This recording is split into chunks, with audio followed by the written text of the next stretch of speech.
প্রিয় শিক্ষার্থীবৃন্দ, অনলাইনে আরেকটু ক্লাসে আপনাদের স্বাগতম। এখন 6.1 নাম্বারটা বলছে কোনো ভগ্নাংশের লবের সাথে 5 যোগ করুন। কি বলছে? কোনো ভগ্নাংশের লবের সাথে 5 যোগ করলে এর মান 2 হয়, আবার হর থেকে 1 বিয়োগ করলে এর মান 1 হয়। ভগ্নাংশটি নির্ণয় করো। তার প্রথমে মনে করি ভগ্নাংশের লব এত, ভগ্নাংশের হর লব এক্স, ভগ্নাংশের হর হয়। সুতরাং ভগ্নাংশটি এক্স বাই ওয়াই।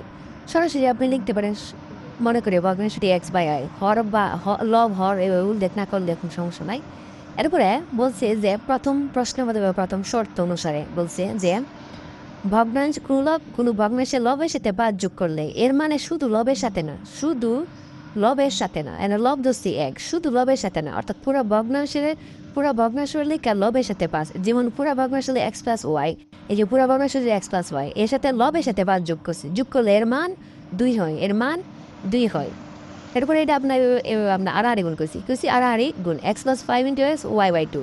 এরপরে 2y দিকে রাখলাম, 5 দিকে প্লাসের দিকে মাইনাস হয়, 2y দিকে প্লাস এলে এদিকে এর মাইনাস, এটা লিখলাম 1 নং সমীকরণ। এবং দ্বিতীয় শর্ত মতে বলছে যে আবার হর থেকে 1 বিয়োগ করলে এর মান 1 হয়। এর মানে শুধু হর থেকে না, পুরো ভগ্নাংশের লেখা হর থেকে 1 বিয়োগ করে নেব। যেমন এই যে এক্স হচ্ছে লব, এই হর হচ্ছে ওয়াই এর সাথে ওয়ার থেকে অন বিয়োগ করলে এর মান অন হয়। আগেরটার মতো আমরা আর গুণ করলাম, আর গুণ করে মানে ওয়াই প্লাস আছে, এদিকে আনলাম, এদিকে চলক একসাথে আনলাম, ওয়াই প্লাস আছে, এদিকে আনলে মাইনাস, এদিকে আনলে মাইনাস হন, এটা লাগলাম 2 নং সমীকরণ। এরপর দেখা গেছে যে এখানে এক্স এক্স আছে, আমরা অপনয়ন পদ্ধতিতে সরাসরি যোগ করে দেব, সরাসরি কী করে দেব, বিয়োগ করে দেব। সরাসরি কী করবাম, বিয়োগ করবাম। কেরে বিয়োগ করাম, আমরা দেখে গেছি এই যে চলক, এই যে 1 নং সমীকরণ যে এক্সের যে চলক সেম আছে এনও এক্স, তাহলে বিয়োগ করলে চিহ্ন পরিবর্তন হয়ে যাবে। তাহলে বিয়োগ করে দিছি, বিয়োগ করে দেয়া এই যে এক্সেস কাটা, এই এক্সেস কাটা দুইটা ওয়াইতে একটা ওয়াই গেলেগা, একটা ওয়াই তাহা মাইনাস একটা বড় হলে সামনে একটা মাইনাস, আর এদিকে 5টাতে একটা গেলেগা, 4টাতে হ্যাঁ মাইনাসের 4টাতে, যেহেতু মাইনাসেরটা বড় তাহলে মাইনাসের 4টাতে। তাহলে সুতরাং ওয়াই যেগুলো ফুল ফেলাম, তাহলে ওয়াইয়ের মান 2 নং সমীকরণে বসিয়ে পাই। 2 নং সমীকরণটা এত আছেন, ওয়াইয়ের মান বয়লাম, ওয়াইয়ের মান বয়াবর 3। সুতরাং নির্ণয় ভগ্নাংশটি লব দছিলাম 3, হর লব দছিলাম এক্সের মান 3, এই যে লব, আর ওয়াই দিয়েছিলাম হর যার মান 3। সুতরাং ভগ্নাংশটি ওয়াই 3y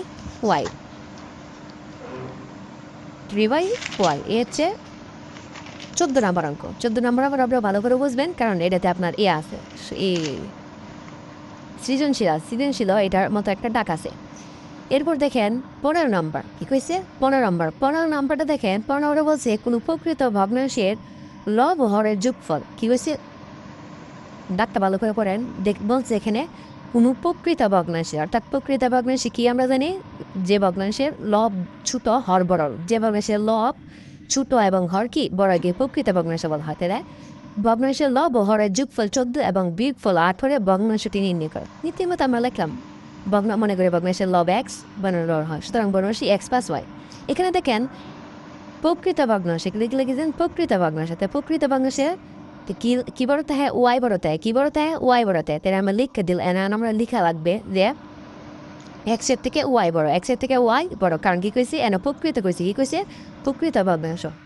তাহলে একদম প্রথম শর্ত মতে, এবার একদম প্রথম শর্ত প্রশ্নটা আসলে কী ছিল, যে কোনো ভগ্নাংশের লব হরের যোগফল। লব কি, লব হচ্ছে এক্স আর হচ্ছে হর হচ্ছে ওয়াই, তো এই যে লব আর হরের যোগফল হচ্ছে 14। এবং দ্বিতীয় শর্ত বলছে যে বিয়োগফল 8, এক্ষেত্রে বলছে বিয়োগ, তাহলে অবশ্যই বড়টা তো ছোটটা বিয়োগ হইব। এই যে বড়টা হলো ওয়াই, এনে বড় কি এক্স না ওয়াই, অবশ্যই ওয়াই, কারণ এটা প্রকৃত ভগ্নাংশ। কি কইছে প্রকৃত ভগ্নাংশ, আর প্রকৃত ভগ্নাংশে কি বড় তাহে হর বড় তাহে, যে কারণে আমরা ওয়াই থেকে এক্স বিয়োগ করে 8 পাইলাম। এটা হচ্ছে দ্বিতীয় সমীকরণ, এটা হচ্ছে দ্বিতীয় শর্ত। এবার দেখে যেখানে সে আমার যোগ করে দিলেই অঙ্ক হয়ে যাবে অপনয়ন পদ্ধতিতে। কারণ হচ্ছে এখানে কি আছে, এখানে এক্স আর এক্স মিল আছে, চিহ্ন ডিফারেন্স, একটা প্লাস একটা মাইনাস অলরেডি আছে, যে কারণে আমরা বিয়োগ করা লাগবে না। যদি চিহ্ন ডিফারেন্স থাকে তাহলে আমরা যোগ করেই অঙ্ক করে দেবো, আর যদি চিহ্ন ডিফারেন্স না থাকে, একই থাকে, তাহলে আমরা বিয়োগ করে নিচের চিহ্নে পরিবর্তন করবো। তাহলে যোগ করে দিলাম X plus Y equal 14, Y minus X, এই যে এ এক্স এ এক্স প্লাসের এক্স এ এক্স প্লাসের এক্স এই মাইনাসের এক্স কাটা এরপরে ওয়াই ওয়াই করে দুইটা ওয়াই ওয়াই করে দুইটা একটা ওয়াই দুইটা ওয়াই এখানে 8 আর 14 22 তো যত রীতে দুই গুণাকার আছে এদিকে দিয়ে বাঘ তাহলে দুইটা 22-এর বাঘ করলে হয় তাহলে ওয়ার মান আছে একটা সমীকরণে বসে একটা সমীকরণে বসিয়ে পাই ওয়ার মান ফেলাম 11 তাহলে ওয়ার মান 11 বানো ফেলাম এই যে বাঘ করে বসাইলাম এক্স ওয়ার মান বসাইলাম ওয়ার মান বসে এক্সের মানও পাইছি 3 তাহলে সুতরাং প্রকৃত ভগ্নাংশটি এখানে লব দুসি হচ্ছে এক্স তাহলে এক্সের মান কত এক্সের মান হচ্ছে 3 তাহলে 3 আর ওই ওয়ার মান হচ্ছে 11 ও সে একটা প্রকৃত ভগ্নাংশ এটা হচ্ছে নির্ণয় প্রকৃত ভগ্নাংশ যেটা আমার খুবই গুরুত্বপূর্ণ কারণ এটা সৃজনশীল আছে এই দুটো অঙ্ক বুঝতে সৃজনশীল অনেকটা সহজ হয়ে যাবে ঠিক আছে